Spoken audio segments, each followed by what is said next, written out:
What's going on, guys? Welcome to another episode. As you can see, I'm by myself today, but welcome. So, our awesome co-host Autumn is away, but I'm going to hold it down just for you guys. Let's go. I'm ready to hold it down. Anyways, what's going on, Catherine? R.I.P. Autumn? No, not R.I.P. Autumn. I mean, she's still alive. I think she may be somewhere, but she's not R.I.P. She's not R.I.P. What's going on? Charity Living, what's going on? Julian? What's going on, everybody? Jack, what's up? What's up? If Dots, what's up? Only 7 minutes until start time. You were very early. Let's go. So anyways, it's a solo stream, but we have some stuff to talk about. I saw a few videos this week that were somewhat interesting. I think the most interesting one, and it was for the stupidest reason, but there was a video with Kara this week. She's married to Reed Stefan, who is like the puppet that does music production. So we're going to talk about that. I have thoughts. I have thoughts around that, y'all. Many thoughts. So anyway, I was going to say that it's a very boring time in synthesizers right now, and it's been that way for quite some time. I don't know what to do, y'all. I don't know how I'm gonna make things better. It's a very boring space right now. Anyways, Autumn is moving to LA. Autumn is at Taco Bell. Autumn is sick. She may be at Taco Bell right now. I can't say, but she may be at a Taco Bell as we speak.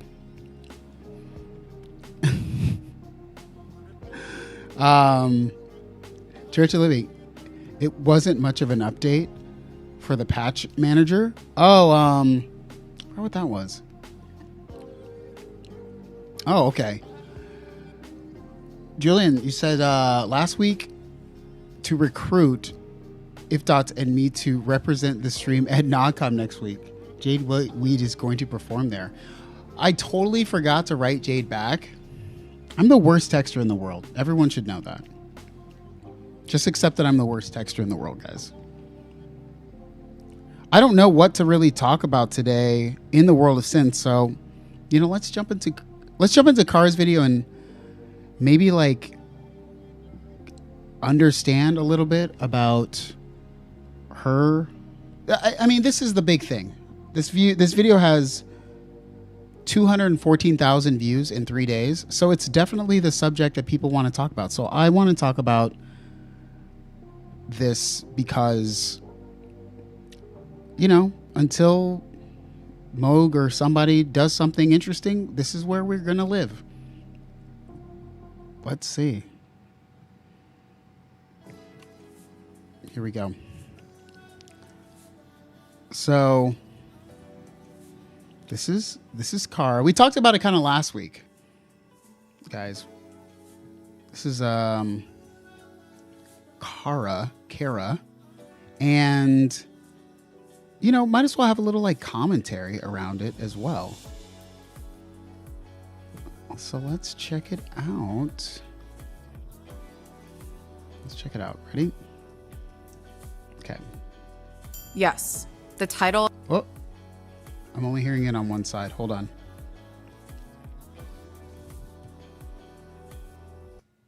Of this video is true. It's not click.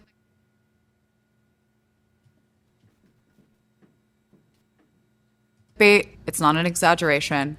I actually invested $100,000 of my hard-earned money into creating my debut album, Beauty and the Boss. Okay, so this is all around her spending money to essentially make an album. Have you guys seen this? Let me know in the chat if you guys have seen this. I'm interested. And 1 year later, after accumulating hundreds of thousands of streams, Spotify deleted it. All of it. It's gone. Sounds pretty crazy, right? Well, today, I'm going to reveal the entire story. In my 10 years of releasing music for streaming, I've never had this issue. Usually it's the opposite, where songs that I didn't make are appearing on my page. I made a 15-minute documentary explaining this for you. So let's start from the beginning. My entire life has been dedicated to my goal of being a professional recording artist. When I was growing up, I took my dance, music, and acting classes very seriously. Okay, so Catherine says, I'm so over her. Billionaire that has a profit 12 gets engaged to a multimillionaire football podcaster. So this is kind of interesting for me. I definitely feel like in the scope of music today, spending $100,000 is probably very easy. I bet making an album today probably costs very little if you do it yourself. But if you're going to go through all of the super legal ways to do it and include other somewhat established or artists with publishing deals and do like video work, I bet you could spend easily that amount of money. Also, I think like not every artist has like a heavy image. So if you want to have like a image the way I think she does, it ends up that you're going to have to spend that kind of money on like, I don't know, what do you call it? Your look or whatever. So I don't know. Conductive says, I don't think she spent enough. Should have went for the 200K package. Trader says, should have pressed some vinyl and sold it on tour. I mean, to be honest, without thinking about what $100,000 actually is in terms of like, I'm looking at like a budget of how to spend $100,000, it does seem like going direct to consumer would be more the way, especially if she has as many fans as she does. But I don't know. I even got a bachelor's degree in music business because there was literally nothing else that I wanted to pursue as a career. I didn't really know anything about production and recording at the time, but I went for it and I moved to LA. I worked every possible gig I could find while doing sessions. Let's try Instagram to promote this album. Now I'm trying to think of what the most budget was spent on. I'm trying to pick. I think it was somewhere around the video work. I think like here she starts talking about the video. Second canvas on Spotify, plus an official music video for my song Nice Cat. Plus I wanted to repurpose this footage for content on Instagram and TikTok, but that didn't happen, and we'll get to that later. At the time, Reed and I didn't know very much about professional video production, so we hired a professional film crew to get us the professional look we wanted. By this time, this is the third crew we've hired, and we've been very happy with the results. So for this video shoot, we rented out a white cyc wall studio that we could redecorate, repurpose, and relight 12 ways, one unique scene for each song. This crew included a director. Okay, so she spent like $40,000 on 12 videos, which, you know, to be honest, that's probably average. You guys know me. I work in like media, creative production stuff. So that seems actually not too bad. Yeah, Matsy says that's pretty good deal for 12 videos. Yeah, like if you can get a visual that's live with a crew for for 12 full songs for 40 grand, that's probably like not bad. Would I spend it on that? I would not. I don't think you need, I'm saying, I don't think you need, I don't want 12 visuals, but I think like someone like Beyonce did 12 visuals for Lemonade or something. I almost think of it like this. She spent $100,000 and all of her visuals look amazing. The videos and stuff look amazing. I kind of think like, if you're like, think of it the other way. If someone told you Beyonce spent $100,000 on all of the production work, on all the video, like the visuals, on everything for an album, you would say that was cheap. Would you not? I think you would say that was cheap. Trader Living says, yeah, this wild promotion for the record, and it's working. I don't know. Is it? I mean, she's got a lot of views on the video, but I mean, how many of those are going to actually convert to like listeners or fans? Like, I haven't listened to a Kara song at all because of this. I wrote her one comment on her page. I don't know. Let's see if it's still there. Yeah, see, I wrote her a comment. She didn't reply to it or heard it, but it is what it is. I said, Kara, what a great video. Thank you for sharing. It's funny. Being on YouTube has really changed everything from music career. But basically, I was just like, also shout out to the Jersey Mike's in NoHo, which is North Hollywood. I live by the Red Line and used to go there all the time. So that was actually the most interesting part of the whole video, was that she used to work at the Jersey Mike's. And it's like, I remember her, but she didn't look like she looks now when she worked at that Jersey Mike's. So yeah. If Dot says, I don't think she wants listeners, she wants followers. Yeah, I agree. Producer, camera operator, set design, lens operator, lighting team, wardrobe, hair, makeup, location, insurance, and gear rental. Video locations don't work like music studios, where all the gear is provided for you. You have to bring your own. At that time, Reed and I didn't own all of the professional video equipment that we have now. So we rented everything locally in LA. Of course, you have to feed everybody lunch and fit your shoot in a certain time frame to legally meet all of the video union standards. This meant that our one project became a 4-day video crew expense. This cost about $35,000 to $40,000. Yeah, I don't think that's wild, but maybe not. Conductive says, I bet that Puppet got jealous and sabotaged the release. Hillblock's View said, I had a Spotify account a decade ago when I worked at a music store. We had to create playlists for the business. And if not,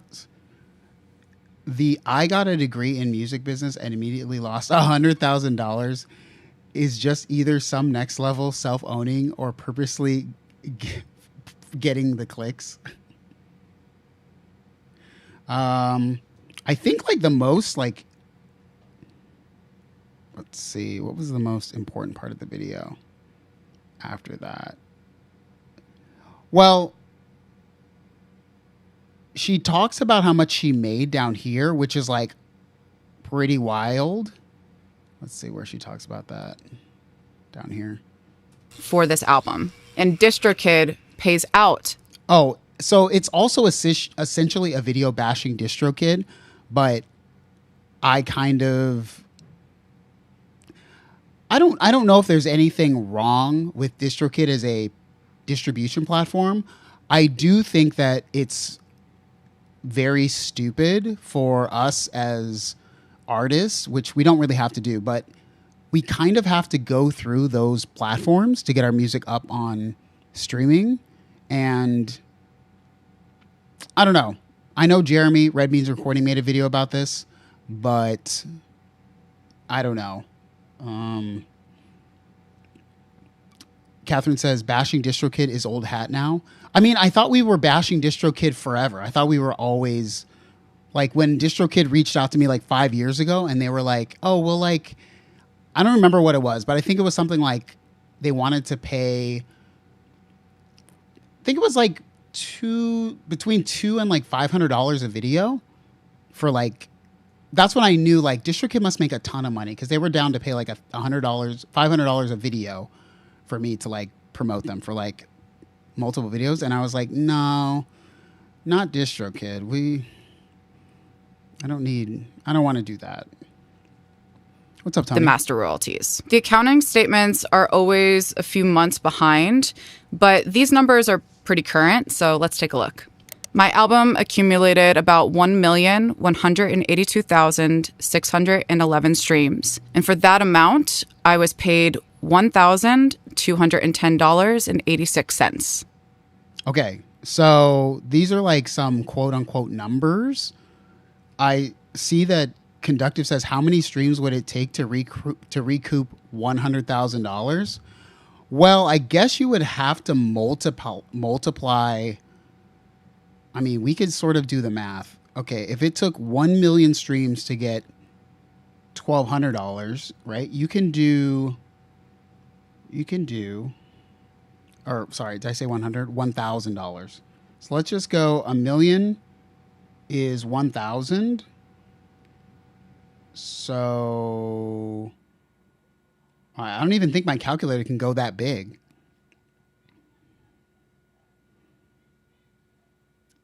Let's see.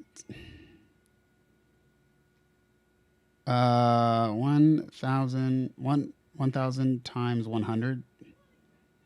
Yeah, that's basically it. So you'd need 100 million streams. Yeah, so she'd need 100 million streams to get $100,000. Oh, Conductive says, what? 100 million? Yeah. Yeah, it's 100 million. Is that not okay? So here's a thought. I don't know where in the video it shows this, but somewhere it shows how many streams she has total. Let me see. Where is it?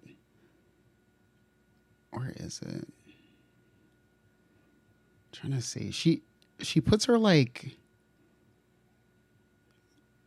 I don't know where it is, but essentially she has like 2 billion streams overall. So what is 2 billion? I think she's made a lot of money on streams. Like, that's all I can really say. I know she's saying that like $100,000 is like a huge loss, but if 100 million streams equals $100,000, a billion streams is like $1 million, right? Right? She has like 2 billion streams. Somebody look it up. She has like over 1 billion total streams. But she made $1,000 from making a $100,000 album.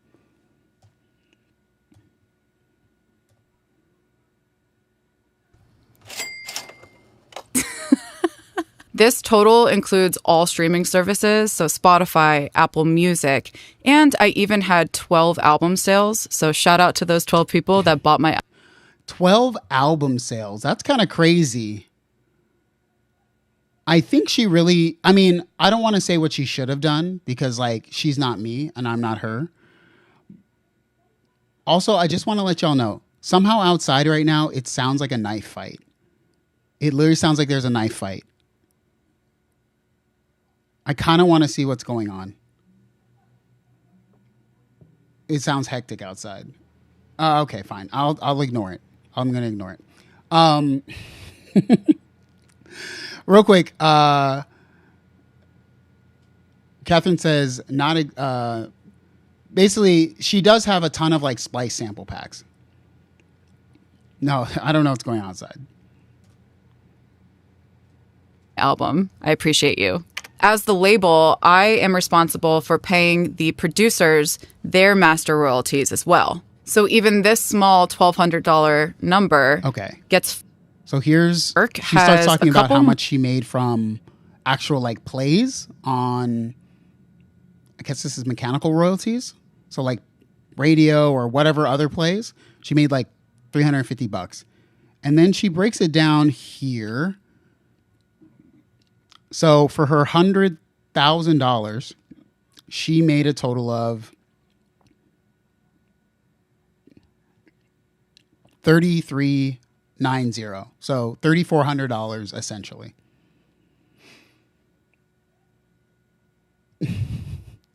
Mouse Culture says, maybe she could recoup the $100,000 you put into the stream. Medzi. Okay, here is a quick fire list of topics for after this subject. I know it's a slow day. It's her big takeaway, which I 100% agree with. She talks about it like over here somewhere.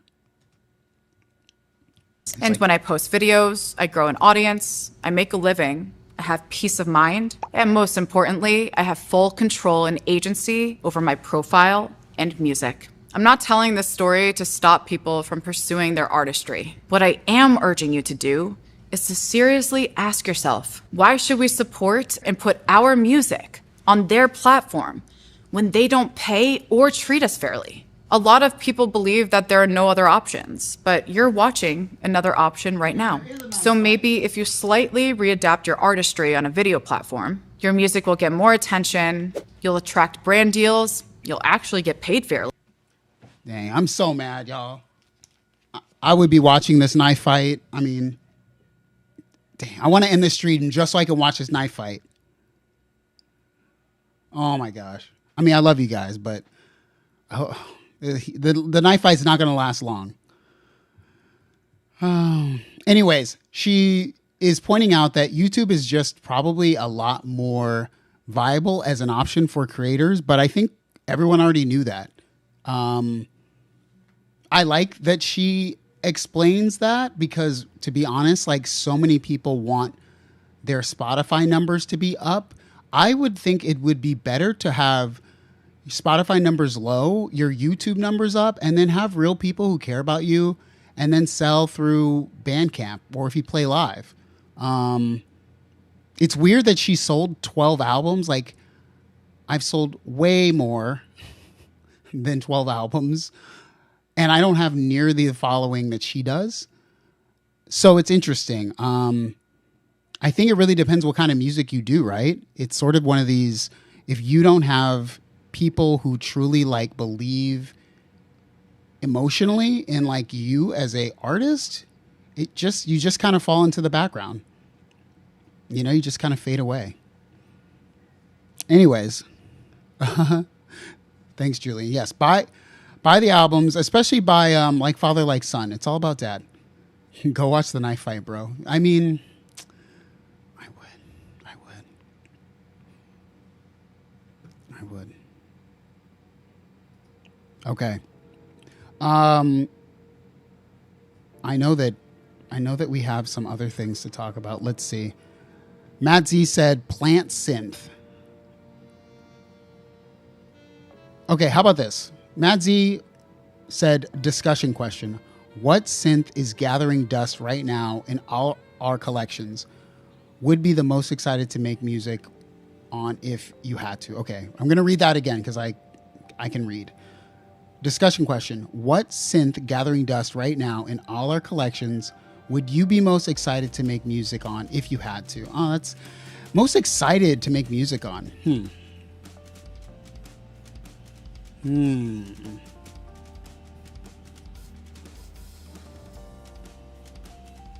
Let's see.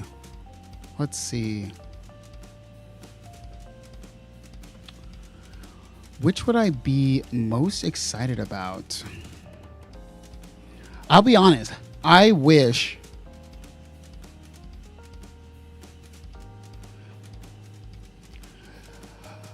I mean, honestly, probably the Prophet 6. I know that sounds crazy, but probably my Prophet 6. It sits here and it just really like, I didn't use it very much on the last album. I didn't use it very much. I used it more maybe on the album before, but yeah, it's just kind of been sitting there. Yo, what's up, Robert? Robert Tyrett in the house, guys. What's going on? Long time no see.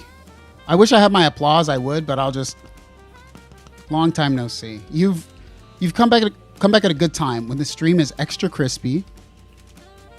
The stream is no longer jank. I'm seeing. What's up? What's up? Okay, so Matsy says Eurorack. Okay, who in here has Eurorack? Put a E in the chat if you have Eurorack. Just the letter E. Treated Living says probably ANX1. You know, one of my favorite videos on YouTube is Jexus on the ANX1. The ANX1 is probably still slept on. Citizen Sound says OPZ. OPZ. Conductive JX8P. Matrix Brute, Richard? Matrix Brute? Okay. I'll let you have that one. Okay, so a lot of people have Eurorack in here. Matt Z, Wagyu, Richard, Citizen Sound, Robert, Jillian, Alex C. What's up? What's up? Oh, what's up? What's up? I'm going to give that a heart. Thank you so much. Shout out Autism Musician. I wish I had... See, I don't have my sound effects in this side of the stream. I don't... Hold on. Let me see. Do I? Let me see. Hold on. Well, I got to go to the main really quick. Let me... Hold on. Copy. Copy. Solo. Paste. Let's see. I hope this works. Let's see. Shout out to you. Thank you for the tacos. You're always coming through. I love it. Autumn's not here to receive the tacos, but you know, she gets the tacos retroactively. You know, I mean, honestly, my Eurorack hasn't been turned on in 6 or more months. I honestly, someone came over the other day and was looking at it and was like, "What's that?" And I literally was like, "It's nothing." It's nothing. No need. ENXYZ says, how do you get ambient pads on the P6, on the Prophet 6? How do you get ambient pads? You actually can. I have a incredible, actually an ambient patch was the first patch I ever made on the Prophet 6. It might be the only patch I ever made on the Prophet 6. So you can get some really interesting stuff on the Prophet 6 if you really craft, because it has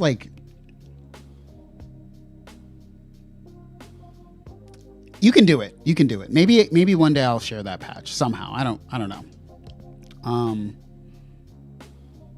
A lot of people. Okay. Autism Music says Machine MK3. Okay. I think Eurorack. That's what Matsy says. I think Eurorack. Once I dust it off, I wind up finding something interesting every time, but I rarely work up the energy and just play some ambient chords on one of my polys. Yeah. What's up, Tony? Shout out Tony, guys. Let's go.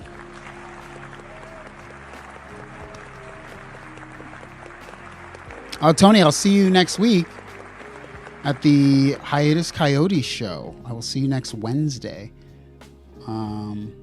I'm in a box. Are you in a box for the show, or are you in the back?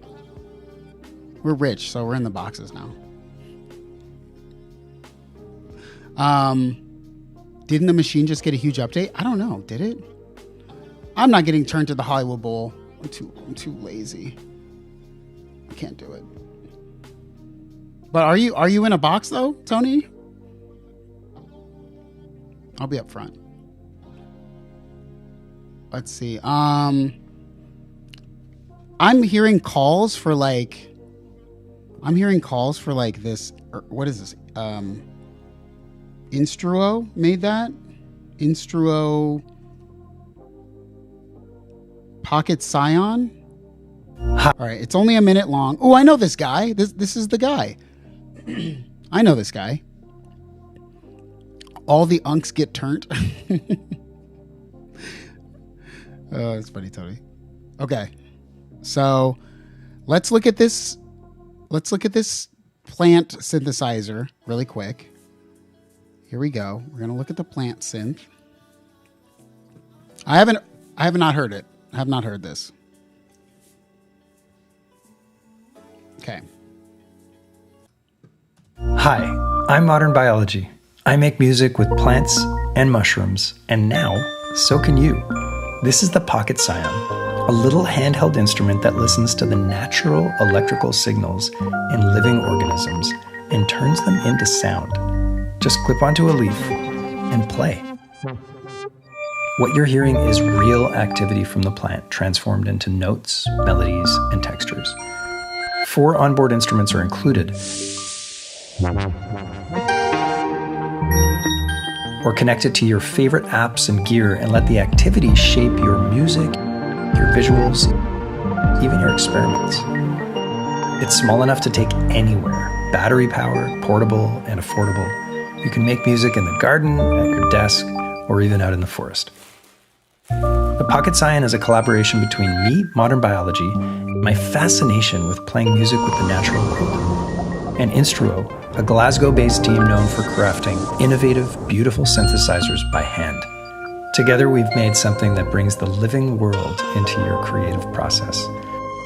I can't wait to hear what you make when you connect with nature. Hi, I'm Modern... Okay. Thoughts? What are you guys' thoughts around this? What's up, Barrel Beats? What's going on? Catherine says this is incredibly cool.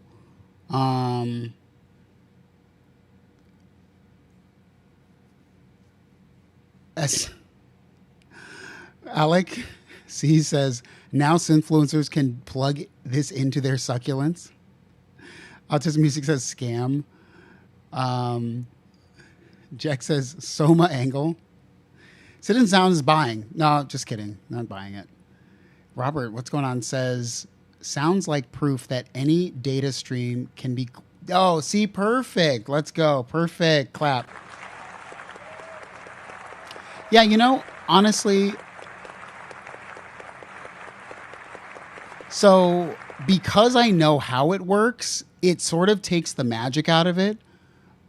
Of course, these plants are not putting out like Western music values, but if you quantize anything to a musical scale in some fashion, right, it's going to turn out palatable to the average person's ear. And like, you wouldn't make this be any other way except the ability to actually quantize it to like actual scales. So maybe it takes a little bit of the interest out of me because I know too much, right? But for the average person, I think so. For like my nieces or something, this would be really cool, right? Because they don't know how it works. And, you know, maybe that's just the disadvantage of getting older and being cynical, I guess. Julian says, what do we think of that guy's shirt? Honest question, W or L? Modern Biology. I make music with plants.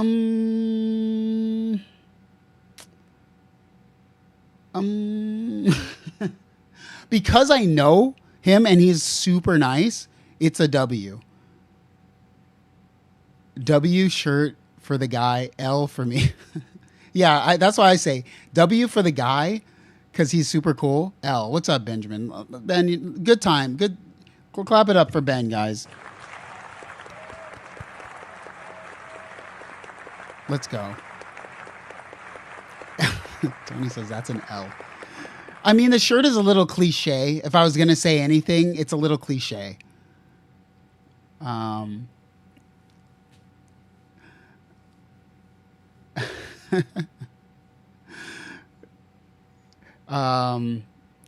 Yeah, Ben says, I've been gone so long. Happy to be here. I'm happy to have you here, my friend. We got to get to a show again soon, man. Like, I love seeing y'all in person if I can. I know everybody's busy. I've been mad busy with work. And I need to get back to just... I've been seeing a lot of concerts lately. Oh, you know what I did?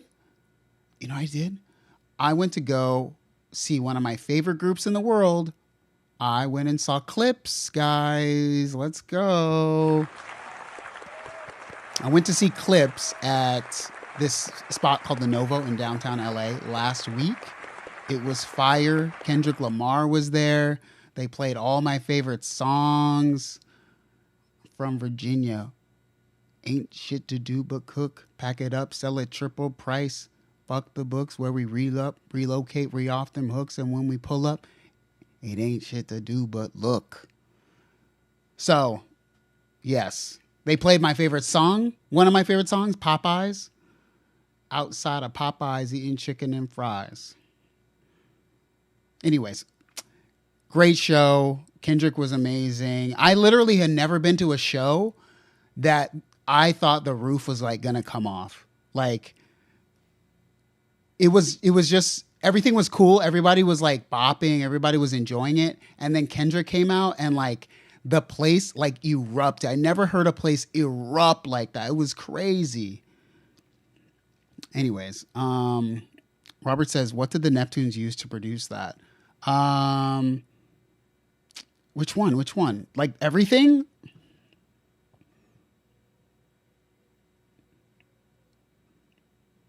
Let's see. Richard C says, I haven't mentioned Popeyes with you in a while. Yeah, they got they use like the Triton. I'm trying to think of like,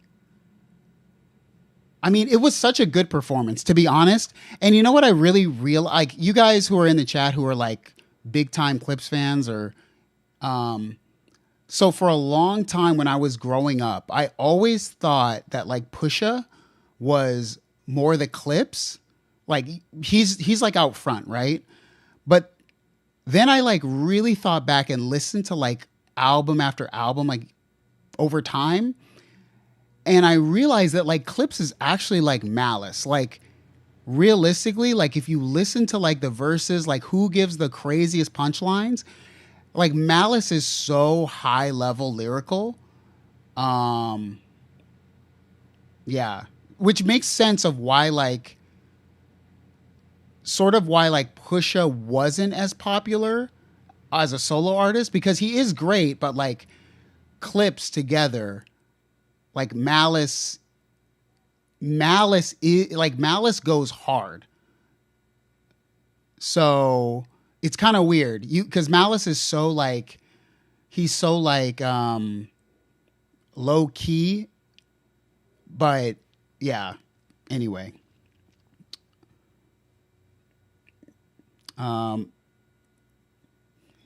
Malice going back to Malice from No Malice tells me he is the Clips. Yeah. Yeah. Malice says their production is so consistently good though. Yeah. The my favorite album of theirs is Hell Hath No Fury. I think that album is so like bare bones. Like the beats to me feel so bare bones. But then also, you know, one of my favorite, I love Mr. Me Too. That's like a low key underrated song. Yeah. I love so many of the lines on that. So many lines on that. Yeah. Anyways, Autism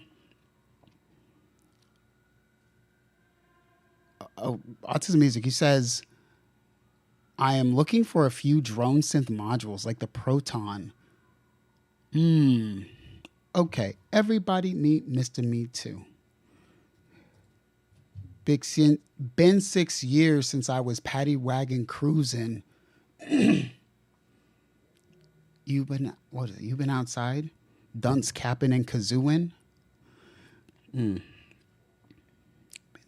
Okay. Let's look for this. Stylophone.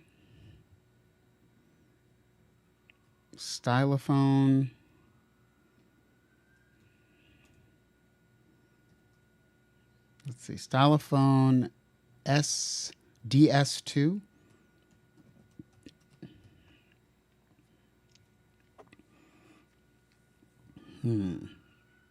Okay, we'll watch this. This is mostly Let's see. a sound demo of the DS2 by Stylophone, but here's a quick overview. It's a drone synthesizer with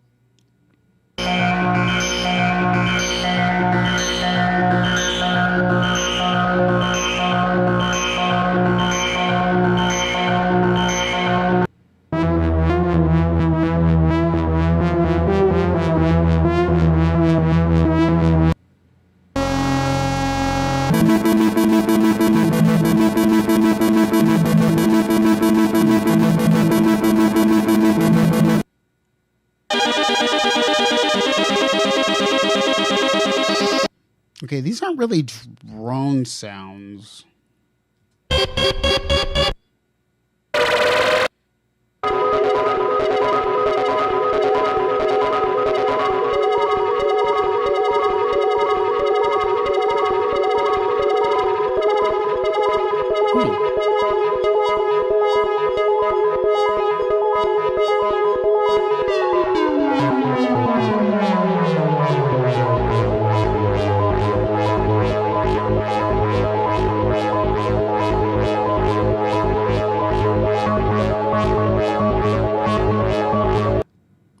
I think it actually sounds good. Shout out to this thing. I mean, I don't need a drone. It has reverb built in. So, Autism Music, let me give a shout out that it has effects built in. So, that's pretty cool. It's also stereo, which is cool. I didn't really look heavily into this. I kind of feel like that's what you guys are here for, to like remind me. Also, these oscillators look like they're 3304s or 3340s. And that's like, I believe. Look, you guys are going to kill me if I'm wrong. The 3340 is the Prophet oscillator.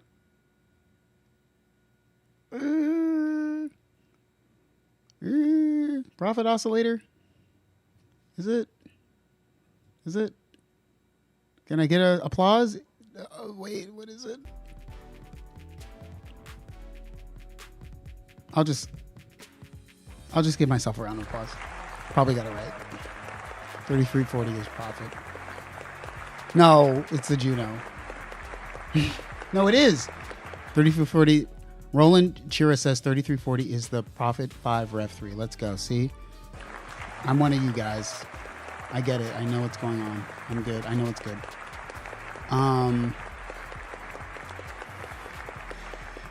Malice says, I kind of feel like you don't need a special kind of synth to play drones. I don't think so either. I think you need a couple of oscillators. You have to be able to have a super long release and sustain.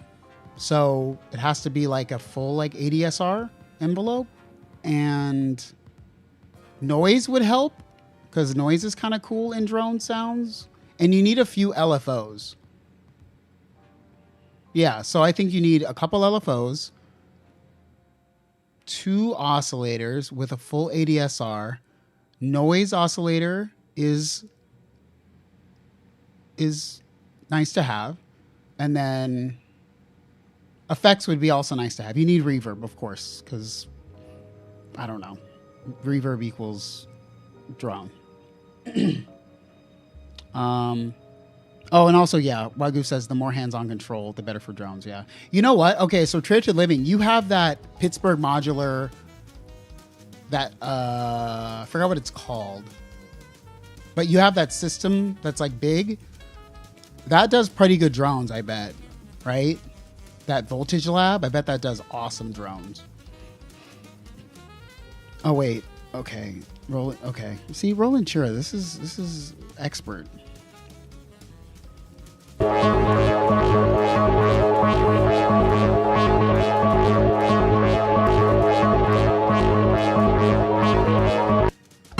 I'm not gonna lie. First off, Juicy Reynolds, this is the first time I've seen you in the chat, but Juicy Reynolds is an amazing chat name. Shout out. No, but we're not discussing the Moog one. We just have it in the thumbnail because I use the same thumbnail over and over and over, and I'm too damn lazy to care.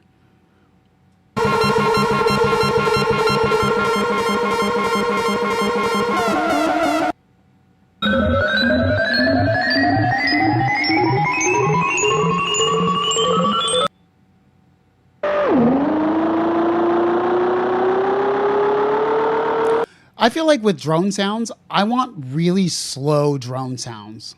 Like, that's my vibe. These are like really fast and there's a lot going on. Like, this is like giving me anxiety. I want slow, evolving. Like, I want to feel, when I have a drone sound, I want to feel like I'm in like a sound bath meditative sound bath. This is too much. Elani Alades. I'm messing this name. Eleni? Alades. I'm sorry. You've been here so many times, and shout out to you. Shout out to you.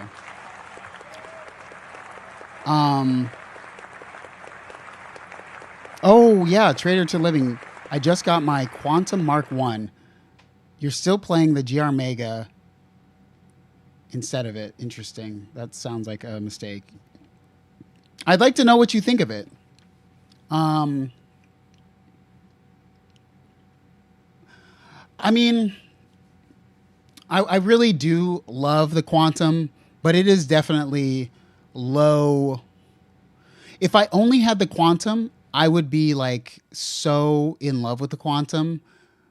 It's just not as fun or as fast to use as everything else. So I never use it, but I love it. Oh, thank you for forgiving me, Eleni. Oh my God.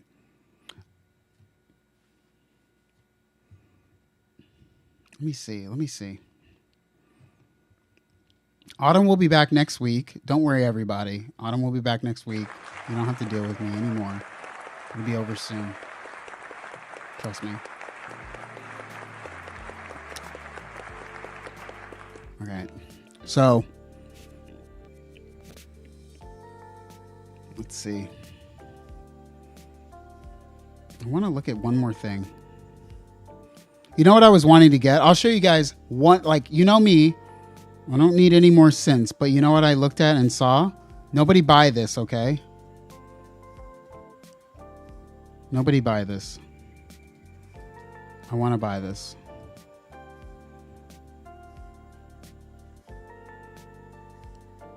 So, well, someone of course freaking bought it. No. Never mind. Why did I call it Bloom? What was I thinking? That's not what it was called. It's called Lossy. They had a used Lossy pedal at Perfect Circuit. Nobody buy this, okay? I'm buying this tomorrow. I need this.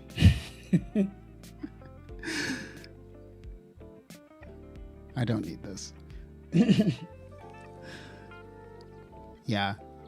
I don't, you know what's actually interesting? I don't want for synthesizers anymore. Hardly at all. Other than things that I wanted. Like new stuff is actually very lame. Everything that is good in synthesizers feel like it already came out to me, to be honest.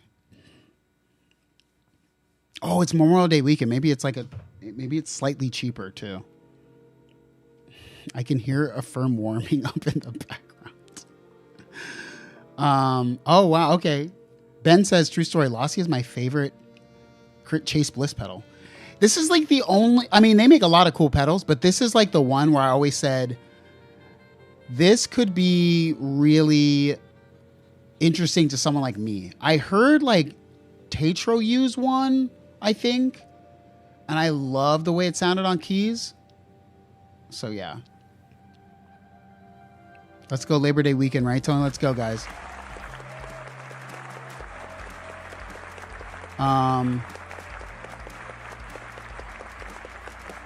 Robert says, I feel you, friend. We aren't the same person we were 10 years ago. I know. You know? I think, I don't know.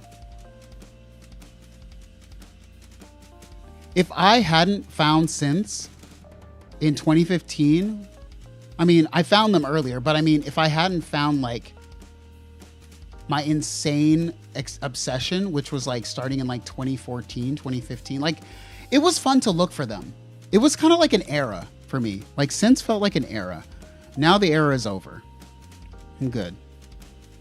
It's been over for a long time, sadly. And you guys are the casualty of my synth era being over for like years now, you know? It was a good run.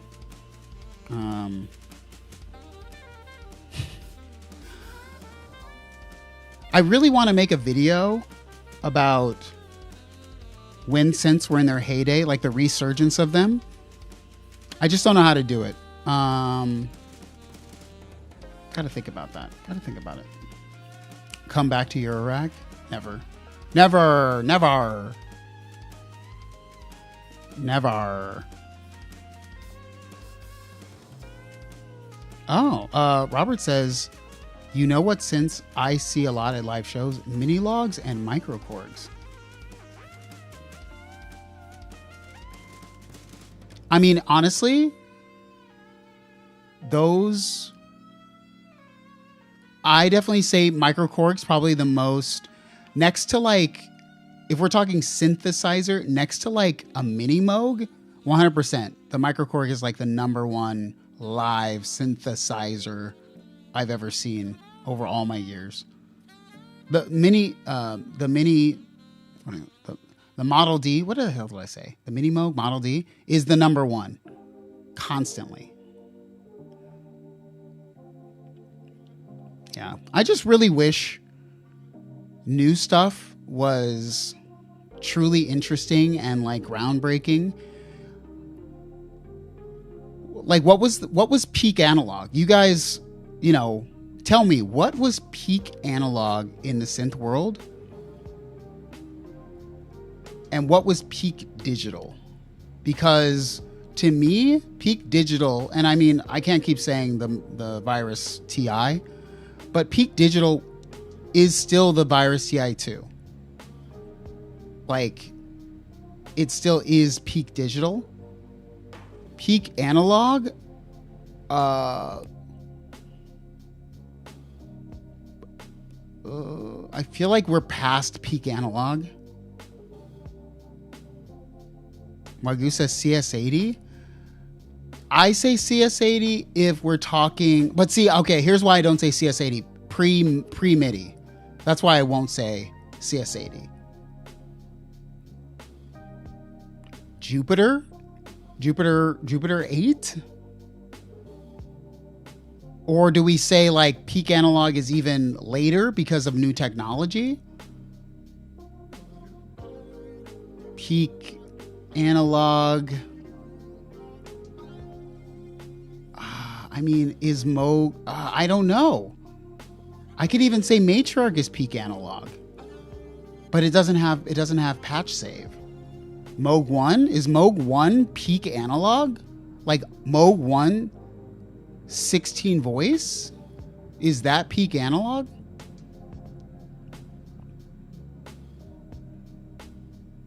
I'm reading you guys what you're saying. Traitor Living says, I discovered Noir during his Eurorack videos. Ugh. That was a good time. I enjoyed that time. It was really fun to explore. Like, that was a fun time. Roland Chira says, peak analog, Prophet 5, peak digital is JD 800. I mean, okay, maybe. Everything seems to try to be what it used to be, right? Every synth is trying to be a Moog, a Prophet, or wait, what other things are things trying to become? What are the other synth companies?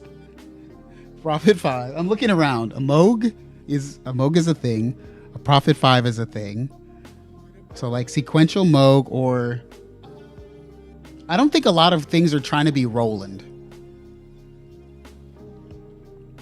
Oberheim. Jeez. Yeah. You know what? Actually, I love Oberheim.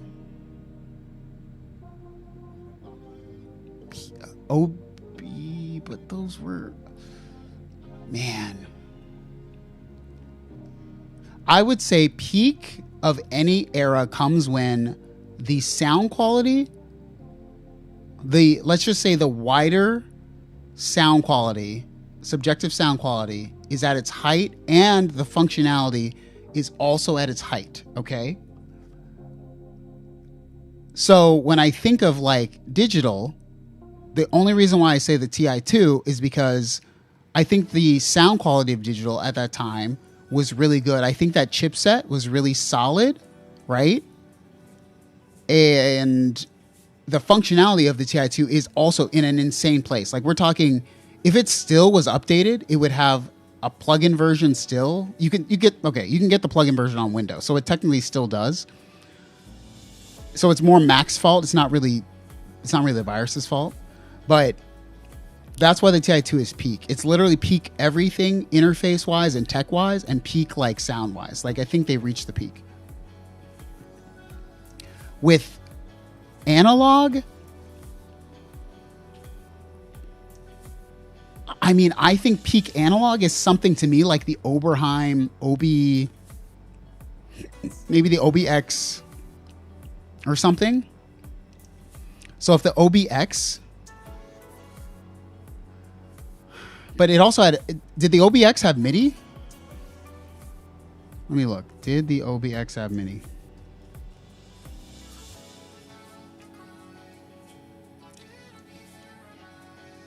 No, it did not. So the OB8?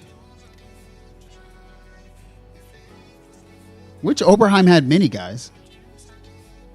OBX8? Well, I know, but that's brand new, isn't it? How much is the OBX8 now? Oh, they dropped it in price? Hold on, is this new? Oh, that's a desktop version. We get the desktop version. Which old one? I don't think any of the old Oberheims. Which vintage Oberheim had MIDI? Oops, MIDI.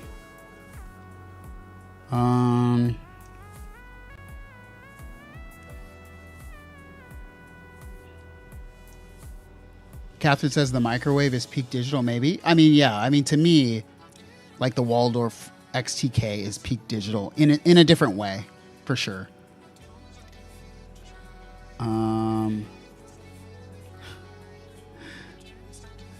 Autism Music, you asked, is the Novation Peak worth the money? I would not say yes. I would say, I don't know what I would say. It's fine. It's okay. I mean,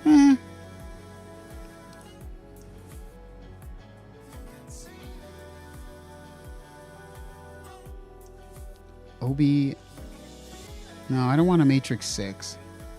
OBXA, maybe the OBXA.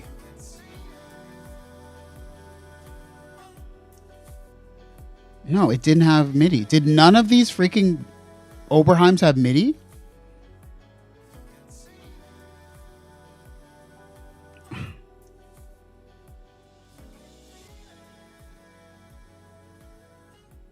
I'm not seeing any. It looks like you had to upgrade them, which is lame.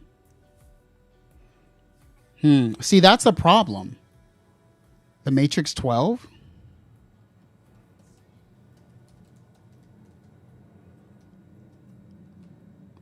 Is that peak Oberheim? Look at this one. Somebody's selling this freaking one for 30. Look at this. Who would do this, guys? I hope this never sells. Not trying to be mean. I'm just saying I hate. That's crazy. Someone's trying to sell an OB12 for $3,600. Whatever. Good luck.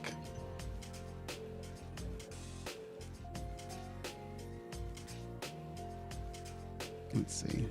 Matrix 12. Isn't that crazy?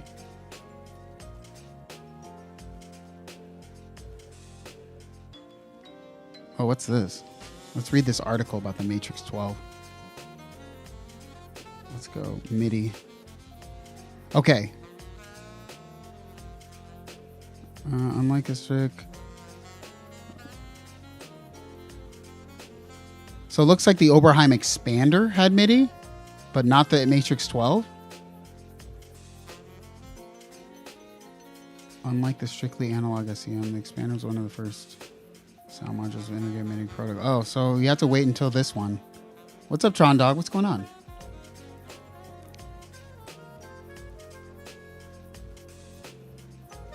Hold on. All right. This is the last thing I'm going to check. You said this Seiko DS250 is hot.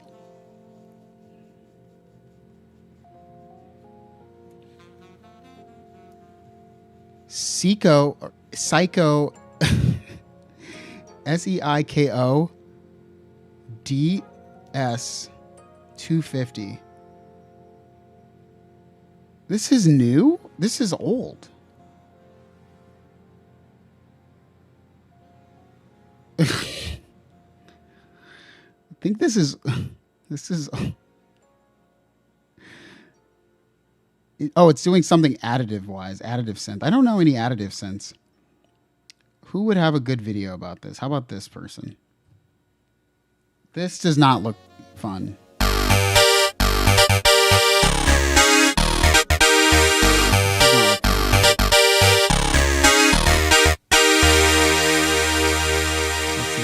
Like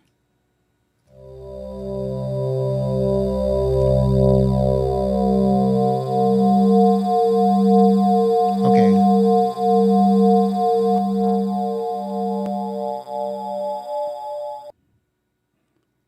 I'm seeing this. All matrices had MIDI. Okay, jeez, hold on. Stupid thing. Oh. Anyway.